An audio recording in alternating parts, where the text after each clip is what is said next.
Everyone, welcome back to my channel. ಸಂಜೆ time ಏನಾದರೂ ಚಾಟ್ಸ್ ತಿನ್ನಬೇಕು ಅನ್ಸಿದ್ರೆ ನಮಗೆ ನೆನಪಾಗದೆ ಮಸಾಲ ಪೂರಿ, ಬೇಲ್ಪುರಿ ಈ ರೀತಿ ಚಾಟ್ಸು.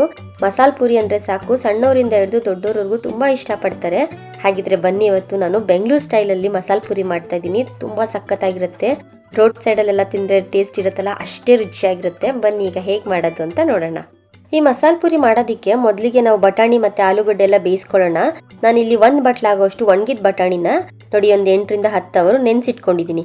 ಇದು ಒಣಗಿದ ಬಟಾಣಿಯಲ್ಲಿ ಮಾಡಿದ್ರೆ ಚೆನ್ನಾಗಿರೋದು. ಅದನ್ನೆಲ್ಲ ಕುಕ್ಕರ್ಗೆ ಹಾಕೊಳ್ಳೋಣ. ಬಟಾಣಿ ಜೊತೆಗೆ ನಾನಿಲ್ಲಿ 2 ಆಲೂಗಡ್ಡೆ ಈ ರೀತಿ ದಪ್ಪಗೆ ಕಟ್ ಮಾಡಿ ಹಾಕೋತಾ ಇದ್ದೀನಿ. ಈ ಆಲೂಗಡ್ಡೆ ಬಟಾಣಿ ಎಲ್ಲ ಮುಳುಗೋವರೆಗೂ ನೀರು ಹಾಕೊಳ್ಳೋಣ. ನಾನಿಲ್ಲಿ 2 ಗ್ಲಾಸ್ ಆಗೋಷ್ಟು ನೀರು ಹಾಕಿದ್ದೀನಿ. ಈಗ ಕುಕ್ಕರ್ ಕ್ಯಾಪ್ ಕ್ಲೋಸ್ ಮಾಡಿ ಒಂದು 5 ರಿಂದ 6 ವಿಜಿಲ್ ಕೂಗಿಸ್ಕೊತಾ ಇದ್ದೀನಿ.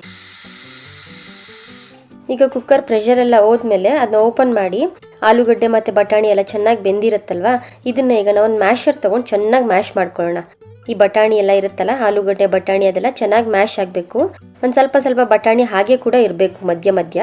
ನಾನಿಲ್ಲಿ ಒಂದು ಸ್ವಲ್ಪ ಆಗೋಷ್ಟು ಅಂದರೆ ಒಂದು 2-3 ಸ್ಪೂನ್ ಆಗೋಷ್ಟು ಬಟಾಣಿನ ಒಂದು ಮಿಕ್ಸಿ ಜಾರಲ್ಲಿ ಹಾಕಿ ಈ ರೀತಿ ಪೇಸ್ಟ್ ಥರ ಮಾಡಿ ಇಟ್ಕೊಂಡಿದ್ದೀನಿ. ಈಗ ಮಸಾಲ ಪೂರಿಗೆ ಬೇಕಾಗಿರೋ ಒಂದು ಮಸಾಲೆ ರೆಡಿ ಮಾಡ್ಕೊಳ್ತಾ ಇದ್ದೀನಿ. ಒಂದು ಚಿಕ್ಕ ಪ್ಯಾನ್ ಇಟ್ಟಿದ್ದೀನಿ. ಅದಕ್ಕೊಂದು 2 ಸ್ಪೂನ್ ಆಗೋಷ್ಟು ಎಣ್ಣೆ ಹಾಕ್ಕೊಂಡು ಒಂದು ಸ್ವಲ್ಪ ಆಗೋಷ್ಟು ಜೀರಿಗೆ, ಒಂದು ಅರ್ಧ ಸ್ಪೂನ್ ಜೀರಿಗೆ, ಒಂದು 2-3 ಪೀಸ್ ಆಗುವಷ್ಟು ಚಕ್ಕೆ, ಒಂದು 3-4 ಆಗುವಷ್ಟು ಲವಂಗ, ಮತ್ತೊಂದು 3-4 ಆಗುವಷ್ಟು ಬೆಳ್ಳುಳ್ಳಿ. ಜಾಸ್ತಿ ಹಾಕಬೇಡಿ, ಒಂದು 3-4 ಹಾಕಿದ್ರೆ ಸಾಕು. ಮತ್ತೊಂದು 3 ಹಸಿ ಮೆಣಸಿನ್ಕಾಯಿ. ಖಾರ ನಿಮ್ಗೆ ಇನ್ನೊಂದು ಸ್ವಲ್ಪ ಬೇಕನ್ಸಿದ್ರೆ ಹಾಕೊಬೋದು. ಇದೆಲ್ಲ ಹಾಕಿ ಚೆನ್ನಾಗಿ ಫ್ರೈ ಮಾಡ್ಕೊಳ್ಳಿ. ಒಂದು ದೊಡ್ಡದಾಗುವಷ್ಟು ಈರುಳ್ಳಿ, ಸುಮಾರಾಗಿ ದೊಡ್ಡದೇ ಇದೆ. ಆ ಈರುಳ್ಳಿನೆಲ್ಲ ಹಾಕಿ ಚೆನ್ನಾಗಿ ಫ್ರೈ ಮಾಡ್ಕೊಳ್ಳೋಣ.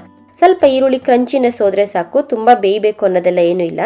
ಇದ್ರ ಜೊತೆಗೆ ಶುಂಠಿ ಕೂಡ ಹಾಕ್ಕೊಂಡಿದ್ದೀನಿ. ಈರುಳ್ಳಿ ಎಲ್ಲ ಒಂದು ಸ್ವಲ್ಪ ಫ್ರೈ ಆದ ನಂತರ ಅದಕ್ಕೆ 1 ಟೊಮೆಟೊನ ಹಾಕ್ಕೊಂಡಿದ್ದೀನಿ. ಮೀಡಿಯಂ ಸೈಜು ಹುಳಿ ಟೊಮೆಟೊನೇ ಹಾಕ್ಕೊಳ್ಳಿ, ಚೆನ್ನಾಗಿರುತ್ತೆ. ಇದೆಲ್ಲ ಫ್ರೈ ಮಾಡ್ಕೊಳ್ಳಿ. ಸ್ವಲ್ಪ ತಣ್ಣಗಾದ್ಮೇಲೆ ಇದನ್ನ ರುಬ್ಕೊಂಬರ್ಬೇಕು ಮಿಕ್ಸಿ ಜಾರಿಗೆ ಹಾಕ್ಕೊಂಡು. ನೋಡಿ ಈಗ ಕೂಲ್ ಆಗಿದೆ. ಇದನ್ನೆಲ್ಲ ಮಿಕ್ಸಿ ಜಾರಿಗೆ ಶಿಫ್ಟ್ ಮಾಡ್ಕೊತಾ ಇದ್ದೀನಿ. ಇದನ್ನ ಗ್ರೈಂಡ್ ಮಾಡೋಕ್ಕಿಂತ ಮುಂಚೆ ಇದಕ್ಕೆ ಒಂದು ಸ್ವಲ್ಪ ಆಗೋಷ್ಟು ಕೊತ್ತಂಬರಿ ಸೊಪ್ಪು ಮತ್ತೊಂದು ಸ್ವಲ್ಪ ಆಗೋಷ್ಟು ಪುದೀನ ಸೊಪ್ಪು ಹಾಕ್ಕೊಳ್ಳಿ. ಇದನ್ನು ಫ್ರೈ ಮಾಡಬೇಡಿ, ಹಾಗೆ ಹಸಿಯಾಗಿ ಹಾಕಿ ನೋಡಿ ಈ ರೀತಿ ರುಬ್ಕೊಂಬಂದಿದ್ದೀನಿ. ಈಗ ಮಸಾಲ ಪೂರಿಗೆ ಬೇಕಾಗಿರೋ ಮಸಾಲೆ ರೆಡಿ ಮಾಡೋಣ. ನಾನಿಲ್ಲಿ ಒಂದು ದೊಡ್ಡ ಬಾಣಲಿ ಇಟ್ಕೊಂಡಿದ್ದೀನಿ. ಅದಕ್ಕೊಂದು 2 ಸ್ಪೂನ್ ಆಗೋಷ್ಟು ಎಣ್ಣೆ ಹಾಕ್ಕೊಂಡಿದ್ದೀನಿ. ಎಣ್ಣೆ ತುಂಬ ಕಾಯೋದು ಬೇಡ. ಇದಕ್ಕೀಗ ಡ್ರೈ ಇಂಗ್ರೀಡಿಯೆಂಟ್ಸ್ ಹಾಕ್ಕೊಬೇಕು ಫಸ್ಟೇನೆ. ಒಂದು ಸ್ವಲ್ಪ ಅಚ್ಕಾರದ ಪುಡಿ, 1 ಸ್ಪೂನ್ ಆಗೋಷ್ಟು ಧನಿಯಾ ಪುಡಿ, ಗರಂ ಮಸಾಲ, ಅರಿಶಿನ, ಮತ್ತೊಂದು ಸ್ವಲ್ಪ ಆಗೋಷ್ಟು ಜೀರಿಗೆ ಪುಡಿ. ಇದನ್ನೆಲ್ಲ ಹಾಕಿ ಈಗ ಚೆನ್ನಾಗಿ ಮಿಕ್ಸ್ ಮಾಡ್ಕೊಳ್ಳೋಣ. ನೋಡಿ ಎಣ್ಣೆ ತುಂಬ ಕಾದಿಲ್ಲ.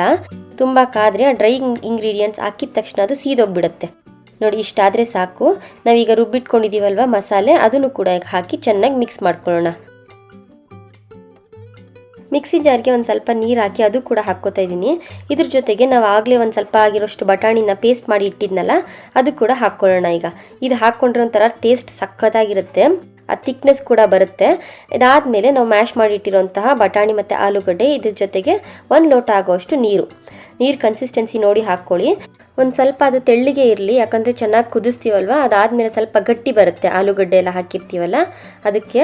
ಇದಕ್ಕೊಂದು ಅರ್ಧ ಸ್ಪೂನ್ ಆಗೋಷ್ಟು ಲಾಸ್ಟಲ್ಲಿ ಉಪ್ಪು ಹಾಕಿ ಈ ರೀತಿ ಮಿಕ್ಸ್ ಮಾಡಿ ರುಚಿಯೆಲ್ಲ ಸರಿ ಇದೆಯಾ ಅಂತ ನೋಡಿ ಒಂದು 3 ರಿಂದ 4 ನಿಮಿಷ ಚೆನ್ನಾಗಿ ಅದನ್ನ ಕುದಿಸ್ಕೊಳ್ಳೋಣ. ನೋಡಿ ಈಗ ಪರ್ಫೆಕ್ಟಾಗಿ ಆಗಿದೆ ಮಸಾಲ ಪೂರಿಗೆ ಬೇಕಾಗಿರೋ ಮಸಾಲೆ. ಲಾಸ್ಟಲ್ಲಿ ಈಗ ಮಸಾಲ ಪೂರಿ ರೆಡಿ ಮಾಡಿ ಸರ್ವ್ ಮಾಡೋಣ. ಒಂದು ಪ್ಲೇಟಿಗೆ ಒಂದು 4 ರಿಂದ 5 ಆಗೋಷ್ಟು ಪೂರಿನ ಕ್ರಷ್ ಮಾಡಿ ಹಾಕ್ಕೊಂಡಿದ್ದೀನಿ. ಅದಕ್ಕೊಂದು ರೆಡಿ ಮಾಡಿಟ್ಟಿರೋಂತಹ ಮಸಾಲೆ, ಸಣ್ಣಗೆ ಹೆಚ್ಚಿರೋ ಈರುಳ್ಳಿ, ಟೊಮೆಟೊ, ಕ್ಯಾರೆಟು, ಅದ್ರ ಮೇಲೆ ಲಾಸ್ಟಲ್ಲಿ ಅದಕ್ಕೆ ನೈಲಾಲ್ ಸೇವು ಇದೆಲ್ಲ ಹಾಕ್ಕೊಂಡು ತಿಂತಾಯಿದ್ರೆ ಏನು ಸಕ್ಕತ್ತಾಗಿರುತ್ತೆ ಗೊತ್ತಾ. ನಾವೆಲ್ಲೂ ಆಚೆ ಹೋಗೋದೇ ಬೇಡ, ಅಷ್ಟು ರುಚಿಯಾಗಿರುತ್ತೆ ಈ ಮಸಾಲ ಪೂರಿ. ನೀವು ಒಂದ್ಸತಿ ಟ್ರೈ ಮಾಡಿ, ಖಂಡಿತವಾಗ್ಲೂ ಇಷ್ಟಪಡ್ತೀರಾ. ಈ ನೈಲಾನ್ ಸೇವ್ ಆಗಲಿ, ಪೂರಿ ಆಗಲಿ ಎಲ್ಲನೂ ನಾವು ಮನೇಲೇ ಮಾಡ್ಬೋದು. ಇದ್ರ ವಿಡಿಯೋ ಕೂಡ ಅಪ್ಲೋಡ್ ಮಾಡಿದ್ದೀನಿ, ಲಿಂಕ್ ಡಿಸ್ಕ್ರಿಪ್ಷನ್ ಇದೆ, ಒಂದ್ಸತಿ ಚೆಕ್ ಮಾಡಿ. ಹೀಗೆ ಸಿಂಪಲ್ ಅಡುಗೆ ಸೂಪರ್ ಟೇಸ್ಟ್ಗಾಗಿ ನನ್ನ ಚಾನಲ್ನ ಸಬ್ಸ್ಕ್ರೈಬ್ ಮಾಡ್ಕೊಳ್ಳಿ. See you in the next video. Thank you.